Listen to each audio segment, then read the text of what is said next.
Hello guys. आज का हमारा जो टॉपिक है वो है मगध साम्राज्य से। मगध साम्राज्य जो कि 544 ईसा पूर्व से 185 ईसा पूर्व के बीच में रहा है। इससे मतलब है, ईसा पूर्व से मतलब कि हम एक ऐसा समय मानते हैं कि जिस समय ईसा मसीह का जन्म हुआ था। ठीक है, ईसा मसीह का जन्म हुआ था मान लो यहाँ पे, तो उधर से जो अब तक का भारत है उसको हम लोग करते हैं जीरो से काउंट, और अब तक जो चल रहा है वो चल रहा है 2021। इसलिए हम लोग इसको बोलते हैं ईसवी, जो कि ईसा मसीह के जन्म के बाद की घटना है। ईसा मसीह के जन्म के जो पूर्व की घटना है उन सारी घटनाओं को हम लोग ईसा पूर्व के अंदर पढ़ते हैं। मतलब यहाँ से मान लो कि यहाँ पर सिंधु सभ्यता थी, तो सिंधु सभ्यता जो है यहाँ से 2500 वर्ष पहले थी, तो 2500 ईसा पूर्व पहले थी वो 2500 ईसा पूर्व पहले थी, मतलब ईसा मसीह के जन्म से पहले की घटना है।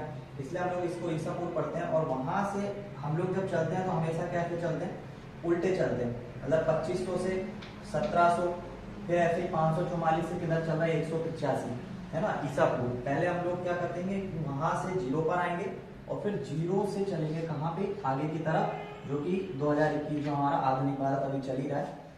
तो ईसा मसीह के जन्म जिस समय हुआ वहां पे हम लोग उसको जीरो काउंट करते हैं। तो ईसा मसीह के जन्म के बाद की जितनी घटनाएं सारी की सारी ईसवी में काउंट की जाती है, और उनके पहले की जो घटना है वो सारी की सारी ईसा पूर्व में की जाती है। इसलिए सन जो है सिंधु घाटी सभ्यता का जो हमें साक्ष्य 2500 ईसा पूर्व के मिले, और उसके बाद की जो घटनाएं हैं धीरे धीरे वो हमको कहाँ पे ले जाती है, जीरो की तरफ लेकर जाती है। ठीक है, तो मगध साम्राज्य जो कि 544 ईसा पूर्व से 185 ईसा पूर्व के मध्य में रहा था। इसके सबसे पहला, मगध साम्राज्य के अंदर जो सबसे पहला वंश हुआ वो वंश कौन सा था, वो था हर्यक वंश। ठीक है, ये मान लो कि क्या कहते हैं, इतिहास की सीरीज है। जो भी इंपॉर्टेंट क्वेश्चन आ सकते हैं, पूरा तो इतिहास पढ़ना मतलब टाइम लगता है, पढ़ तो सकते हैं लेकिन टाइम लगता है, लेकिन अगर उसमें से भी कुछ की पॉइंट निकाले जाए तो वो की पॉइंट यहाँ पे मिल जाएंगे कि मगध साम्राज्य के अंदर पहली बात तो मगध साम्राज्य कब से कब तक रहा, है ना, क्योंकि इसका दिल्ली सल्तनत स्टार्ट हो जाएगी। फिर उसके अंदर कौन कौन से वंश आए, उन वंश में कौन कौन राजा आए। ठीक है, तो उसके बारे में मैं पूरी यहाँ पर की पॉइंट्स देने वाला हूँ। जैसे कि हर्यक वंश जो कि 544 ईसा पूर्व से ईसा पूर्व से रहा था। ये रहा था 412 ईसा पूर्व तक। ठीक है, और हर्यक वंश का जो संस्थापक था, अब पेपर में तुमसे यही चीज पूछेगा, हर्यक वंश का संस्थापक कौन था। तो हर्यक वंश का संस्थापक था बिंबिसार। ठीक है, हर्यक वंश का जो संस्थापक था वो कौन था, बिंबिसार था। बिंबिसार जो दूसरा इसका राजा था वो था अजातशत्रु। ठीक है, ये अजातशत्रु किसका पुत्र था, ये पुत्र था किसका, बिंबिसार का। ठीक, बिंबिसार जो है हर्यक वंश का संस्थापक और सबसे पहला राजा, हर्यक वंश का सबसे पहला राजा कौन था, बिंबिसार था। बिंबिसार का पुत्र कौन था, अजातशत्रु था। ठीक है, उसके बाद बात आती है कि हर्यक वंश जो है ये कहां पर माना जाता है, तो ये माना जाता है मगध में। ठीक है, ये माना जाता है कहां पे, मगध के अंदर। मगध की राजधानी क्या है, तो मगध की राजधानी अगर कोई तुमसे पूछता है तो मगध की राजधानी क्या होगी, वो होगी गिरिब्रज। ठीक है, मगध की राजधानी क्या है, गिरिब्रज। गिरिब्रज को बाद में बदल के क्या कर दिया गया, गिरिब्रज से बाद में बदल कर दी गई क्या, राजगृह। ठीक है, तो बिंबिसार का जो मान सकते हो कि जो सियासत थी, रियासत थी, वो कौन सी थी, मगध की राजधानी क्या है, गिरिब्रज को बाद में कन्वर्ट कर दिया गया कहाँ पे, राजगृह के अंदर। पिता की हत्या करने वाला कौन, अजातशत्रु, ये पुत्र किसका था, बिंबिसार का, जो कि क्या बना, दूसरा राजा बना, किसका, हर्यक वंश का। ठीक है, उसके बाद हर्यक वंश का तीसरा राजा, तीसरा राजा कौन बना, तीसरा राजा बना उदयन। कौन बना? उदयन। ठीक है, तो मगध साम्राज्य जो कि चलता है 544 से 185 ईसा पूर्व, इसके अंदर सबसे पहला जो वंश हुआ वो कौन सा वंश हुआ? हर्यक वंश। संस्थापक कौन? बिंबिसार। बिंबिसार का जो रियासत है वो कौन सी थी? मगध थी। मगध की राजधानी क्या थी? गिरिवज थी।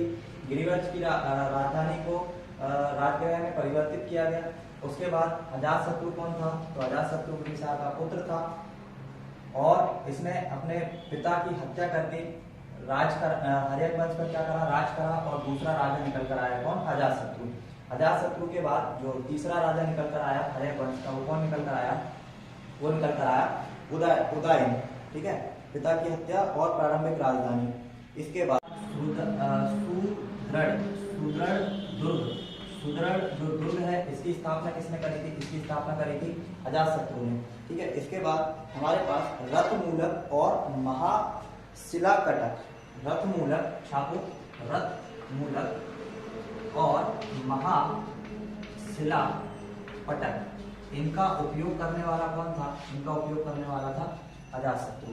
ठीक है, छापो इसको, मैं और लिखता हूँ। उसके बाद हर्यक वंश का जो तृतीय राजा है, तीसरा राजा, हर्यक वंश का तीसरा राजा कौन है? उदयन है।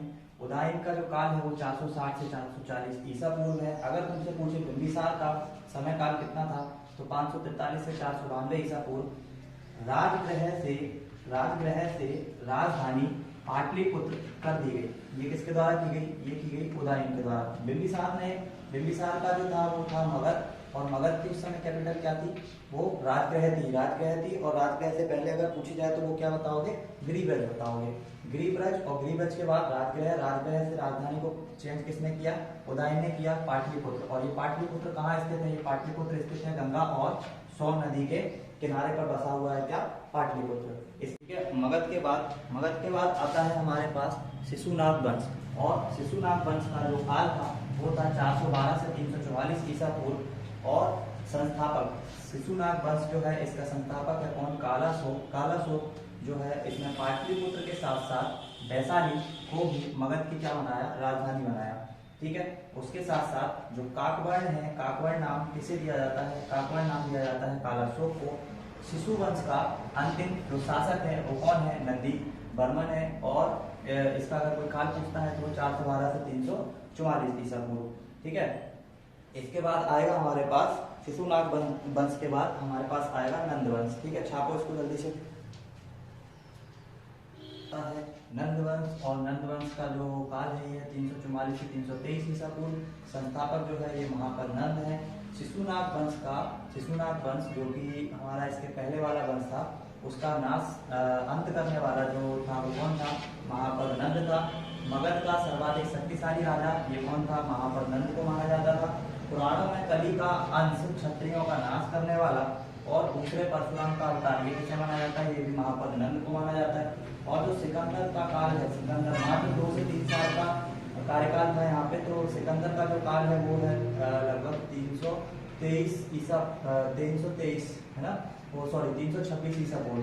326 ईसा पूर्व के समथिंग जो है सिकंदर का शासनकाल माना जाता है। और उसके ही महापद नंद के ही शासनकाल में कौन आया है? सिकंदर आया है। ठीक है, इसके बाद छापो। ठीक है, इसके बाद नंद वंश। आगे क्वेश्चन क्या है? नंद वंश का अंतिम संस्थापक कौन था? घनानंद था, जो किसके समकालीन था? जो सिकंदर के समकालीन था। 325 ईसा पूर्व पश्चिमोत्तर भारत पर किसने आक्रमण किया? यह आक्रमण किया किसने? सिकंदर ने। घनानंद की हत्या करने वाला कौन था? चंद्रगुप्त मौर्य। घनानंद जो कि नंद वंश का अंतिम संस्थापक है, इसकी हत्या किसने की थी? चंद्रगुप्त मौर्य ने। और इसकी हत्या चंद्रगुप्त मौर्य ने कैसे की थी? तो उनके जो गुरु थे चाणक्य, जिनका नाम हम लोग कौटिल्य भी बोलते हैं, इनकी सहायता से इन्होंने इन्हें रणनीति बताई और चंद्रगुप्त ने किसकी हत्या करी? घनानंद की हत्या कर दी। अगर सन पूछ लेगा तो सन क्या होगा? 322 ईसा पूर्व में करी। ठीक है, इसके बाद कुछ ऐसे क्वेश्चन। भारत पर प्रथम विदेशी आक्रमण ये किसने के दौरान किया गया था? ये किया गया था हकामनी राजा। हकामनी राजा कौन? पारसी के द्वारा जो है भारत पर प्रथम विदेशी आक्रमण किया गया था, और ये कहाँ से आया था? ये आया था ईरान से। तो प्रथम आक्रमण कहाँ से हो जाएगा? विदेशी ईरान से हो जाएगा। और भारत पर प्रथम सफलता आक्रमण, जो सफल रहा आक्रमण, वो किसके द्वारा किया गया था? वो किया गया था दारा प्रथम के द्वारा। और हकामनी जो वंश है, इसका संस्थापक कौन है? इसका संस्थापक है साइरस। ये भी बहुत बड़ा राजा माना जाता था अपने शासनकाल का। साइरस जो कि हकामनी वंश का संस्थापक था, इसका जो शासनकाल है ये है 559 से 529 ईसा पूर्व के अंदर। इसके बाद आगे इसमें नोट करो। इसके बाद दारा प्रथम के 3 अभिलेख, दारा प्रथम के 3 अभिलेख हैं कौन से? बहिस्तून, पर्सिपोलिस और नक्श ए रुस्तम। ठीक है। इसके बाद पारसी साम्राज्य का 20वां जो प्रांत था वो क्या था? सिंधु नदी के समवर्ती जो क्षेत्र हैं वो पारसी साम्राज्य के 20वें प्रांत थे। ठीक है। इसके बाद कुछ क्वेश्चन जो कि हमारे ईरानी जो आक्रमण हुआ उससे भारत की अर्थव्यवस्था पर क्या प्रभाव पड़ा, उससे क्या फायदे हुए हमें, उसको देख लेते हैं। ठीक है, नोट करो इसको। ठीक है। इसके बाद ईरानी आक्रमण का जो भारत पर कुछ प्रभाव पड़े थे, उन प्रभावों में क्या हुआ था कि जो समुद्री मार्ग है, समुद्री मार्ग की खोज हुई, जिससे विदेशी जो व्यापार है उसमें क्या हुआ? बढ़ोतरी हुई। तो विदेशी जो व्यापार है इनमें बढ़ोतरी हुई किसकी वजह से? ईरानी आक्रमण। ईरानियों ने जब आक्रमण किया था तो उनकी वजह से हमें कुछ मार्गों का पता चला, जिससे हमारे विदेशी व्यापार बढ़े। और खरोष्ट लिपि जो कि पश्चिमोत्तर भारत के अंदर दाईं से बाईं ओर लिखी जाती है, इसका प्रचार हुआ। फिर अभिलेख का उत्कीर्ण करने की प्रथा है। अभिलेख का उत्कीर्ण करने की प्रथा का मतलब है कि शिलालेखों पर जो लिखते थे, कुछ चीजों को लिख देते थे, कुछ चित्र बनाकर हम लोग उसको शो करते थे, तो वो चीज का क्या हुआ? यहाँ पे चलन हुआ। ठीक है। कहाँ पर? ये ईरानी आक्रमण के कारण। इसके बाद आता है सिकंदर का आक्रमण। सिकंदर का आक्रमण जो है ये 326 ईसा पूर्व या 25 ईसा पूर्व में मानते हैं। 326 में मतलब भारत की धरती पर कदम रखा 326 में, और 325 ईसा पूर्व में क्या करा? इन्होंने आक्रमण किया। हकामनी जो साम्राज्य था उस समय, उसका विध्वंसक राजा किसको माना जाता है? सिकंदर को माना जाता है। अब तुमसे अगर पूछ ले सिकंदर किसके पुत्र थे, तो सिकंदर जो है ये क्षत्रप फिलिप द्वितीय जो है, क्षत्रप फिलिप द्वितीय, इनके पुत्र थे। कौन? इनके पुत्र थे सिकंदर। पोरस का, सिकंदर के काल में, सिकंदर ने जब आक्रमण किया तो उसके शासनकाल में सबसे जो फेमस युद्ध है वो है पोरस का युद्ध। पोरस का युद्ध सिकंदर और राजा पोरस के बीच हुआ था, जिसमें पोरस की इनकी क्या हो गई थी? हार हुई थी। और इसको हम लोग विस्तृता का युद्ध के नाम से भी जानते हैं। आखिरी क्वेश्चन है सिकंदर का निधन। सिकंदर का निधन कब हुआ था? कहाँ हुआ था? तो सिकंदर का निधन हुआ था बेबीलोन में, और ये हुआ था 323 ईसा पूर्व के अंदर।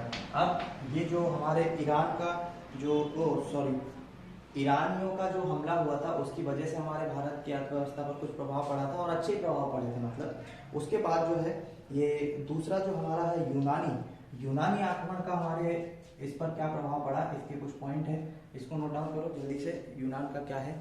तो यूनानी आक्रमण के कुछ भारत पर प्रभाव पड़े थे, जिनमें सबसे पहला था कि हाथी और रथों का अपेक्षा अब अश्वरोही सेना का चलन हो गया था। दूसरा पॉइंट है भारत से बाहर जाने के 4 मार्ग खुल गए थे, 3 तो स्थल भूमि से और चौथा समुद्री मार्ग। उलूक सिक्कों का जो चलन है वो यूनानी आक्रमण के बाद से ही है।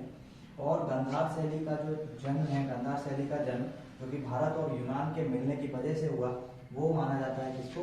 यूनानी आक्रमण के कारण। सिकंदर ने क्या किया था? एक काला नास नाम का व्यक्ति राजा था, उसको अपने साथ ले गया। ठीक है। मतलब काफी परेशान कर रखा था, जिसके कारण क्या किया सिकंदर ने? इसको अपने साथ में ले गया। तो ये यूनानी आक्रमण के कुछ प्रभाव हैं, जिसके कुछ पॉजिटिव पॉइंट्स निकल कर आते हैं, जैसे कि ईरान के निकल कर आते हैं, ऐसे ही यूनान के भी निकल कर आते हैं। ठीक है। आप नेगेटिव देख लेना, पॉजिटिव तो मैं बता दिया। ठीक है। नेगेटिव तो काफ़ी होंगे। हेलो गाइस, हम लोगों ने कुछ मतलब डिटेल में देख लिया है कि जो हमारा मगध साम्राज्य था उसमें कौन कौन से राजवंश आए, कौन कौन से वंश आए। अब उससे रिलेटेड कुछ क्वेश्चंस जो कि पिछले कुछ विगत वर्षों में मतलब एग्ज़ाम में जो पूछे गए हैं, उन क्वेश्चंस का संग्रह मैं इसी वीडियो के में कंटिन्यू कर देता हूँ। तो कुछ मतलब डिटेल टॉपिक और उसके बाद उससे रिलेटेड क्वेश्चंस। जैसे कि यहाँ पर पहला क्वेश्चन है, चाणक्य का अन्य नाम था। तो चाणक्य का नाम था विष्णुगुप्त। इनका एक और नाम था।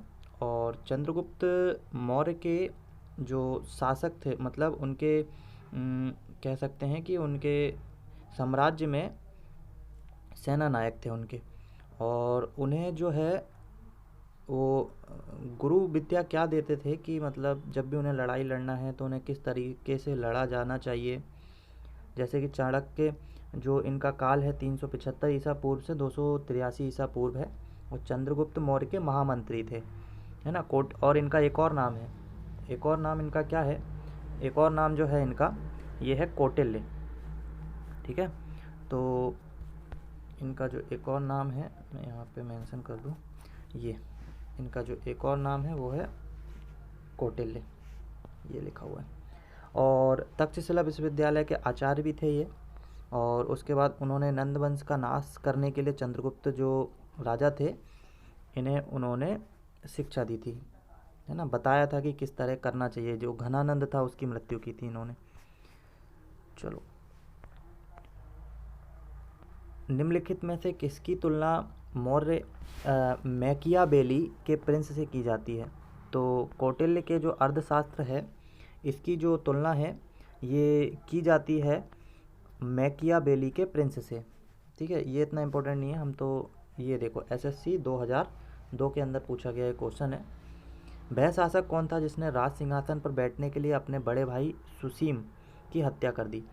तो जो ये अशोक है, अशोक के 100 भाई थे, इन्होंने 100 भाइयों की हत्या की थी, जिसमें सिमुक भी था। जब ये तक्षशिला पर जब वो हुई थी लड़ाई, तो तक्षशिला पे कुछ रीजन से 2 बार लड़ाई हुई थी, जिसमें भेजा गया था, अशोक को भेजा गया था और उनके भाई सुसीम को भेजा गया था। तो अशोक चूँकि उनको राजा बनना था तो उन्होंने अपने भाई सुसीम की हत्या करी थी। तो जो सुसीम की हत्या करने वाला कौन था? ये था अशोक। ठीक है, देखो सुसीम से तंग आ चुके लोगों ने अशोक को राज सिंहासन हथिया लेने के लिए प्रोत्साहित किया और बिंदुसार वृद्ध रुग्ण हो चले गए। ठीक है, नेक्स्ट क्वेश्चन, निम्न में सम्राट अशोक की वह पत्नी कौन थी जिसने उसको प्रभावित किया था? तो उनकी जो पत्नी थी कारूबाकी, इन्होंने उन्हें प्रभावित किया था। अशोक ने अपने सभी अभिलेख में एकरूपता से किस प्राकृत का प्रयोग किया है, मतलब किस भाषा का प्रयोग किया है? तो मगधी भाषा का प्रयोग किया है। ये बौद्ध धर्म और जैन धर्म, इनकी जो भाषा के उल्लेख महावीर बुद्ध के काल से मिलते हैं। और जैन आगमों के अनुसार तीर्थ महावीर का उपदेश इसी भाषा अथवा उसी के रूपांतरण अर्ध मगधी प्राकृत में होता था। बिंदुसार ने विद्रोहियों को कुचलने के लिए अशोक को कहाँ भेजा था? ये बिंदुसार जो थे इनके ही शासन में थे कौन? अशोक और सिमुक। तो उन्हीं ने इन्हें भेजा था, अशोक को और सिमुक को। कहाँ? तक्षशिला में। अशोक ने ज्येष्ठ भाई सुसीम उस समय तक्षशिला का प्रांतपाल था। तक्षशिला में भारतीय यूनानी मूल के बहुत लोग रहते थे और राजा बिंदुसार ने सुसीम के कहने पर राजकुमार अशोक को विद्रोह के दमन के लिए भेजा था। ठीक है, उसके बाद निम्नलिखित में से वह व्यक्ति कौन है जिसका नाम देवान पियादसी भी था? तो ये देखिए एसएससी 2003 और उत्तर प्रदेश पीसीएस में 2011 में पूछा गया क्वेश्चन है ये। निम्नलिखित में से वह व्यक्ति कौन है जिसका नाम देवान पियादसी भी था? तो none of other than Ashok, जिनका नाम प्रियदर्शिनी भी था। चक्रवर्ती सम्राट अशोक ईसा पूर्व 304 ईसा पूर्व से 232 ईसा पूर्व विश्व प्रसिद्ध एवं शक्तिशाली भारतीय मौर्य राजवंश के महान सम्राट थे। ठीक है, आगे निम्नलिखित में से प्राचीनतम राजवंश कौन सा है? तो मौर्य, क्योंकि अगर इस क्रम में देखा जाए तो गुप्त सबसे, मतलब मौर्य के बाद तो फिर हम अगर देखेंगे तो कर्ण वंश देखेंगे, उसके बाद कुषाण और उसके बाद गुप्त। ठीक है, सबसे पुराना हो जाएगा मौर्य। मौर्य के बाद अगर आप देखोगे तो कर्ण, फिर कुषाण और फिर गुप्त वंश। ठीक है, तो आगे बढ़ो। कौटिल्य चाणक्य किसका प्रधानमंत्री था? तो ये चंद्रगुप्त मौर्य का था। कलिंग विजय के उपरांत अशोक महान ने निम्नलिखित किस धर्म को अंगीकार किया था? तो अभी हम लोगों ने देखा बौद्ध धर्म, है ना।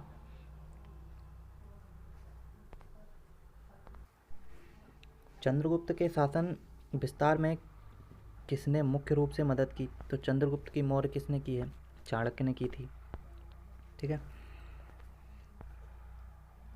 सांची किस कला व मूर्ति कला का निरूपण करता है? तो सांची जो है ये करता है बौद्ध धर्म का, है ना। सांची स्फूर्त है और भोपाल के अंदर जितनी भी हैं मैक्सिमम बौद्ध धर्म पे ही डिपेंड करती है। उसके बाद जो है दक्षिण में कुछ राजा हुए थे उनके नाम पर भी हैं। ठीक है। तो सांची शहर भारत के मध्य प्रदेश राज्य के रायसेन जिले में एक नगर पंचायत है। यह भोपाल से 46 किलोमीटर उत्तर पूर्व में स्थित है। आगे, प्राचीन भारत का वह प्रसिद्ध शासक जिसने अपने जीवन के अंतिम दिनों में जैन धर्म को अपनाया था, तो ये भी चंद्रगुप्त मौर्य थे। बौद्ध धर्म के बाद जैन धर्म अपनाया इन्होंने।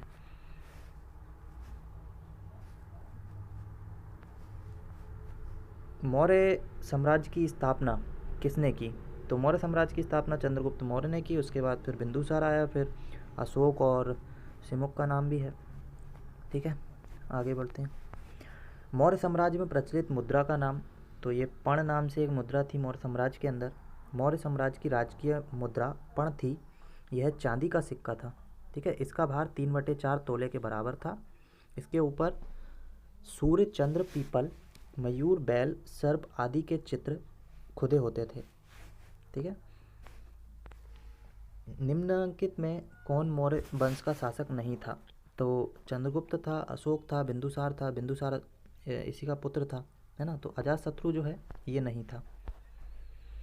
अजातशत्रु लगभग 493 ईसा पूर्व मगध का एक प्रतापी साम्राज्य और बिंबिसार का पुत्र जिसने पिता को मारकर राज्य प्राप्त किया। उसने अंग, लिच्छवी, बज्जी, कौशल तथा काशी जनपदों को अपने राज्य में मिलाकर एक विस्तृत साम्राज्य की स्थापना की। ठीक है। निम्नलिखित में से अशोक का उत्तराधिकारी कौन था? तो अशोक का जो उत्तराधिकारी था वो था कुणाल। उसके बाद मुद्रा राक्षस का लेखक निम्न में से कौन है? तो ये विशाखदत्त हैं मुद्रा राक्षस के लेखक। विशाखदत्त के प्राचीन भारतीय नाटक मुद्रा राक्षस की विषय वस्तु है। तो ये है चंद्रगुप्त मौर्य के समय में राज दरबार की दुर्भिसंधियों के बारे में। किसने सहिष्णुता, उदारता और करुणा के तीव्र आधार पर राजवंश की स्थापना करी? तो अशोक ने की थी ये। और निम्न में से किस शहर में अशोक के शिलालेख नहीं है? पाटलिपुत्र में नहीं है, बाकी सभी जगह हैं, जैसे धौली उड़ीसा के अंदर, शाहबाजगढ़ पाकिस्तान, मानसेहरा पाकिस्तान, कालसी उत्तराखंड, जौगढ़ उड़ीसा, सोपारा महाराष्ट्र, एलागुड़ी आंध्र प्रदेश, गिरनार जूनागढ़ के अंदर। तो पाटलिपुत्र में नहीं है, बाकी सभी जगह। ठीक है। अर्थशास्त्र के लेखक कौटिल्य, है ना। चाणक्य जिन्हें हम चंद्रगुप्त का समकालीन कहते हैं। नंदवंश के पश्चात मगध किस राजवंश ने शासक किया? तो मौर्य ने किया है। उसके बाद मौर्य काल में शिक्षा का सर्वाधिक प्रसिद्ध केंद्र कहाँ था? तो नन ऑफ अदर शिक्षा का जो है तक्षशिला, जिसका तो नाम चलता है तक्षशिला का, है ना। नालंदा भी है बट तक्षशिला का सबसे ज़्यादा है। मौर्य काल में तक्षशिला सर्वाधिक प्रसिद्ध केंद्र था शिक्षा का, है ना। इस बात की जो पुष्टि है ये बौद्ध ग्रंथ तथा चीनी यात्रियों के वृतांतों से हो जाती है, क्योंकि वो लोग यहाँ पर शिक्षा के लिए आया करते थे, है ना। नेक्स्ट क्वेश्चन, मैग्नस्टीच की पुस्तक का नाम क्या था? तो वो मैग्नस्टीच जो है इसकी पुस्तक का नाम था इंडिका। और जिसके ग्रंथ में चंद्रगुप्त मौर्य का विशिष्ट रूप से वर्णन है वह है, तो विशाखदत्त जो है इनकी पुस्तक में चंद्रगुप्त मौर्य का विशिष्ट वर्णन दिया हुआ है। वह स्रोत जिसमें पाटलिपुत्र के प्रशासन का वर्णन उपलब्ध है, तो ये इंडिका के अंदर जो पाटलिपुत्र है इसके प्रशासन का वर्णन दिया गया है। पाटलिपुत्र के प्रशासन का वर्णन इंडिका में है। मैग्नस्टीच की जो इंडिका के अनुसार मौर्य काल में पाटलिपुत्र प्रशासन का दायित्व 30 नागरिकों की सभा पर था, जो 5-5 सदस्यों की 6 समितियों में संगठित थी। अशोक के शिलालेख में प्रयुक्त भाषा ये प्राकृत भाषा थी, और इनके जो शिलालेख हैं वो मैक्सिमम बौद्ध धर्म से रिलेटेड हैं। ठीक है। नेक्स्ट क्वेश्चन है, निम्नलिखित में से मौर्य राजा ने दक्कन की विजय प्राप्त की? तो दक्कन की जो विजय है ये किसने प्राप्त करी है? चंद्रगुप्त ने प्राप्त की है। मैग्नेस्टीज ने भारतीय समाज को कितनी श्रेणियों में विभाजित किया था? तो 7 भागों में विभाजित किया था, जिसमें दार्शनिक, किसान, अहीर, कारीगर, शिल्पी, सैनिक, निरीक्षक, सभासद तथा अन्य शासक वर्ग थे। कौटिल्य के अर्थशास्त्र में किस पहलू पर प्रकाश डाला गया है? तो राजनीतिक नीतियाँ, है ना, क्योंकि वो अर्थशास्त्री थे बहुत अच्छे, इसलिए राजनीतिक जो व्यवस्था है उस पर प्रकाश डाला गया है। इसमें कृषि, न्याय, राजनीतिक आदि पहलुओं को रखा गया है। निम्न में से कौन सा क्षेत्र अशोक के साम्राज्य में सम्मिलित नहीं है? तो अशोक के साम्राज्य में श्रीलंका नहीं था, बाकी अफगानिस्तान, बिहार, कलिंग सभी शामिल थे।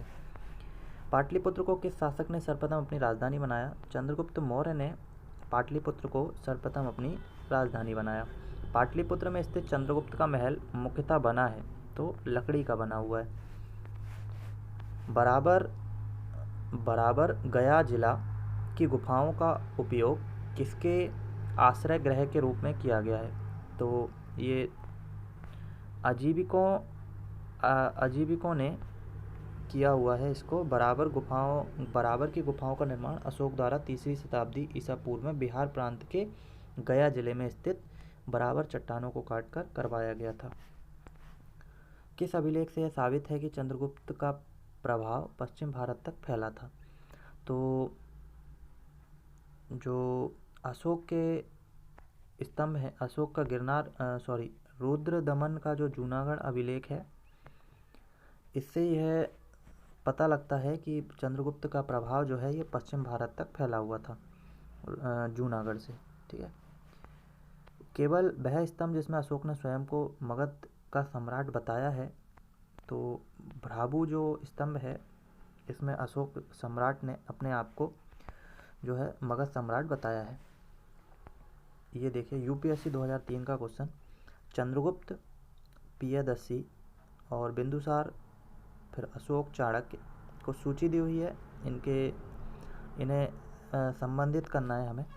तो अशोक है ना, इसका आंसर हो जाएगा ये वाला, मतलब कि जो चंद्रगुप्त है ये सेंड्रोकोट्टम से संबंधित है, बिंदुसार जो है ये अमित्र घास से संबंधित है, उसके बाद अशोक जो है ये पियदस्सी से संबंधित है, और जो चाणक्य है ये विष्णुगुप्त से संबंधित है। प्रथम भारतीय साम्राज्य स्थापित किया गया, तो चंद्रगुप्त मौर्य द्वारा किया गया था प्रथम भारतीय साम्राज्य। उत्तरांचल उत्तराखंड में अशोक का एक शिलालेख स्थित है, ये कालसी में स्थित है। सांची का स्तूप किसने बनवाया था? तो ये अशोक ने बनवाया था। ये देखिए अशोक के शिलालेख को पढ़ने वाला प्रथम अंग्रेज कौन था? प्रथम अंग्रेज था जेम्स प्रिसेप। कलिंग युद्ध की विजय तथा क्षत्रियों का वर्णन अशोक के किस शिलालेख में है? तो शिलालेख नंबर 13 जो है इसमें है। प्रसिद्ध यूनानी राजदूत मैग्नेस्टीज भारत किसके दरबार में आया था? तो ये चंद्रगुप्त मौर्य के दरबार में आया था। ठीक है, कथन दिया गया है यूपीएससी 2000 के अंदर आया हुआ क्वेश्चन है, अशोक ने कलिंग को मौर्य साम्राज्य में जोड़ लिया था। कलिंग जो है ये दक्षिण भारत को आने वाले स्थलीय एवं समुद्र मार्गों को नियंत्रित करता था। बिल्कुल ये दोनों ही सही है। कलिंग मतलब जो उड़ीसा वाला पार्ट है उधर की बात हो रही है ना। अशोक के जो शिलालेख संगम राज्य के बारे में हमें बताते हैं, ये यूपीएससी के क्वेश्चन है, थोड़े से हार्ड ही होते हैं, 2 और 13। ठीक है, तो आगे देखो, अशोक के राजदेशों के अनुसार धार्मिक निष्ठा की अपेक्षा जनता के मध्य सामाजिक समरसता अधिक महत्वपूर्ण थी। ये भी दोनों सही हैं। उसने धर्म संवर्धन के स्थान पर समता के विचारों का प्रसार किया था। निम्नलिखित में से किस राज्य देश में अशोक के व्यक्तिगत नाम अशोक का उल्लेख मिलता है? तो मास्की के अंदर जो है ये उनके नाम का उल्लेख मिलता है। निम्न वक्तव्यों में कौन सा वक्तव्य अशोक के प्रसार स्तंभों के बारे में गलत है? तो स्तंभों ये स्थापत्य संरचना का भाग है, ये गलत है, बाकी सब सही है। इन पर बढ़िया पॉलिश है, ये अखंड है। स्तंभों का शेफ्ट शुंडाकार है, सभी सही हैं। ये स्थापत्य संरचना के भाग हैं, ये गलत है। श्रीनगर की स्थापना किस मौर्य शासक ने की थी? तो श्रीनगर की स्थापना जो है ये अशोक ने की थी। इसके बाद जो उत्तरापथ है ये जोड़ी मिलाना है। उत्तरापथ जो है कहाँ से रिलेटेड है, दक्षिणापथ कहाँ से रिलेटेड है, अवंती राज और पूर्वी प्रदेश। तो जैसे कि उत्तरापथ जो है तक्षशिला, दक्षिणापथ जो है ये स्वर्णगिरी, अवंती राष्ट्र जो है उज्जैनी को बोलते हैं और प्राची पूर्वी देश जो है ये पाटलिपुत्र है। किस ग्रंथ में शूद्रों के लिए आर्य शब्द का प्रयोग किया गया है? तो अर्थशास्त्र के अंदर ये जो आर्य शब्द है ये यूज़ किया गया है। ठीक है। अशोक ने अपने राज्याभिषेक के चौथे वर्ष में निर्क्रोध के प्रभाव से प्रभावित होकर किससे बौद्ध धर्म की दीक्षा ली थी? तो बौद्ध धर्म की जो दीक्षा है ये उपगुप्त से उन्होंने ली थी। मौर्य काल में सीता से तात्पर्य है, तो सीता से तात्पर्य जो है ये राजकीय भूमि से प्राप्त आय, इसे जो है सीता कहा जाता था। निम्नलिखित में मौर्य काल का सबसे अच्छा नमूना है, तो स्तंभ जो है ये सबसे अच्छा नमूना है मौर्य काल के अंदर। और अशोक के मनसेहरा पाकिस्तान एवं सहयाजगढ़ी पाकिस्तान से प्राप्त बृहत शिलालेखों में किस लिपि का प्रयोग किया गया है? तो खरुष्ट लिपि का प्रयोग किया गया है इसके अंदर। कहाँ से अशोक के द्विभाषी ग्रीक और आरामाइक अभिलेख प्राप्त हुए हैं? तो ये सैन ए कुना, कंधार से प्राप्त हुए हैं। कौटिल्य द्वारा रचित अर्थशास्त्र कितने अधिकारियों में विभाजित है? तो ये 15 अधिकरणों में विभाजित है। अर्थशास्त्र में उल्लिखित सप्तांग में शामिल थे राजा, क्षेत्र, प्रशासन एवं कोष, ये सभी शामिल थे। अशोक का समकालीन तुर्मय कहाँ का राजा था? तो अशोक का जो समकालीन तुर्मय था ये मिस्र का राजा था। किसने शासनकाल में डीमैकस भारत आया था? तो ये आया था बिंदुसार के शासनकाल में। बिंदुसार के शासनकाल में डायमेक्स सीरिया नरेश अंतियोकस का राजदूत था, वह बिंदुसार के शासनकाल में भारत आया था।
अशोक जो कि मगध साम्राज्य के अंदर सबसे आखिरी राजा था।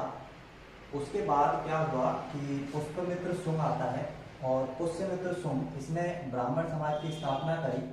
चूंकि ये एक ब्राह्मण था इसलिए इसने ब्राह्मण समाज की स्थापना की है। समाज नहीं, साम्राज्य है ना, ब्राह्मण साम्राज्य।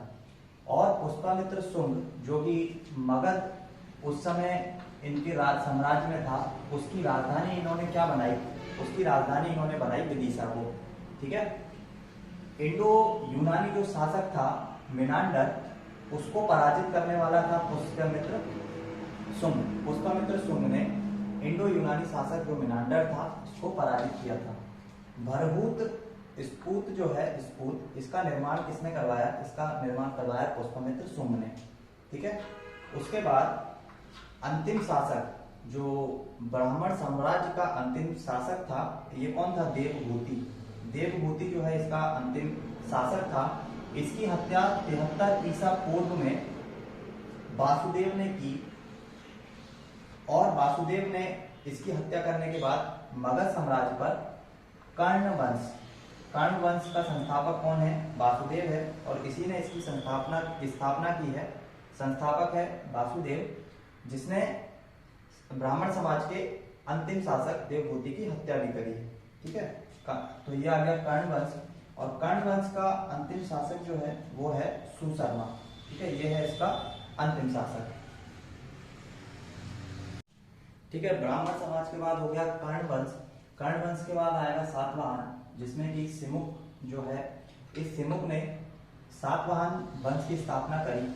और ये सिमुक जिसने 60 ईसा पूर्व में सुशर्मा जो कि कर्ण वंश का अंतिम शासक था उसकी हत्या कर दी, और उसके बाद सातवाहन वंश की स्थापना करी। सातवाहन वंश जिसे हम लोग आंध्र वंश के नाम से भी जानते हैं, इसने अपनी राजधानी प्रतिष्ठान जो कि महाराष्ट्र के औरंगाबाद जिले में है, प्रतिष्ठान, वहां पर अपनी राजधानी बना ली। उसके बाद ब्राह्मणों को जो भूमि अनुदान देने की प्रथा है, ये सातवाहन वंश ने स्टार्ट करी थी। और सातवाहन राज्य ने उत्तर और दक्षिण भारत के बीच सेतु का काम भी किया है। तो सातवाहन राज्य है जो कि उत्तर और दक्षिण भारत के बीच सेतु का कार्य करता है। ठीक है। तो इससे पहले जो अभी तक ये जो चल रहा था, ये लगभग ब्राह्मण समाज जो कि हमारा सबसे लास्ट टॉपिक। ब्राह्मण समाज के बाद आप सबसे लास्ट ले सकते हो सातवाहन साम्राज्य। सातवाहन साम्राज्य, ये जो कहानी चल रही थी, ये पूरी की पूरी चल रही थी ईसा पूर्व वाली, मतलब 2500 से ईसा पूर्व से लेकर अब हम लोग आ चुके हैं कहाँ पर, यहाँ 0 पर, जो कि सातवाहन साम्राज्य पर आके क्या होती है, खत्म होती है। इसके बाद अब हम लोग स्टार्ट करेंगे सारी की सारी जो कहानी होगी वो ईसवी वाली होगी। मतलब इसके अंदर, ईसवी के अंदर सबसे पहला जो हमारा स्टार्ट होगा वो होगा शक से। ठीक है। ये शक एक साम्राज्य है जो कि हम लोग 0 से अब स्टार्ट करेंगे आगे की तरफ, और ये स्टार्ट होगा 0 से। अब हम लोग जो सन लिया करेंगे वो सन हमारे धीरे धीरे इंक्रीजिंग मिलने वाले हैं। ठीक है। 1 से स्टार्ट होंगे तो अब 1 2 3 4 5 6 ऐसे करके इंक्रीजिंग मिलेंगे। अभी तक हम लोगों को क्या मिल रहा था, अभी तक डिक्रीजिंग ऑर्डर में मिल रहे थे। मतलब ईसा पूर्व अगर 80 होता था तो उससे हम लोग चल रहे थे 60 ईसा पूर्व पर। ठीक है। तो उल्टा चलते चलते अब हम लोग आ चुके हैं 0 पर, और अब इसके बाद हम लोग स्टार्ट करेंगे यहाँ से बढ़ते हुए क्रम में। ठीक है। शक संवत जो कि माना जाता है लगभग, आप ये बोल सकते हो कि 58 ईसा पूर्व के समथिंग ये 28, मतलब उधर से ये 0 तक ये चलेगा। 0 से मतलब आगे भी चलेगा, यहीं से हम लोग स्टार्ट करेंगे। हमारा शक संवत में ही हमारा स्टार्ट होता है ईसवी। और यूनानी जो आप ये यहाँ पे देखोगे विक्रमादित्य, ये विक्रमादित्य ने जब शकों को पराजित किया था, जब सन इसमें लिखा आता है 58 ईसा पूर्व में। और शकों का जो राजा थे, लास्ट राजा क्षत्रप, इनका जो काल है वो दिखाते हैं 130 ईस्वी के बीच में। तो इसलिए यहाँ से हमारा जो है 0 से आगे पीछे दोनों की कहानी स्टार्ट हो जाती है। तो यूनानियों के बाद जो आगमन हुआ वो किसका हुआ, शकों का। और शकों पर विजय प्राप्त करी थी विक्रमादित्य ने, जहां से उन्होंने नया संवत जो कि विक्रमादित्य संवत लेकर आए थे। और शक जो राजा थे ये अपने आप को क्षत्रप कहते थे। ठीक है।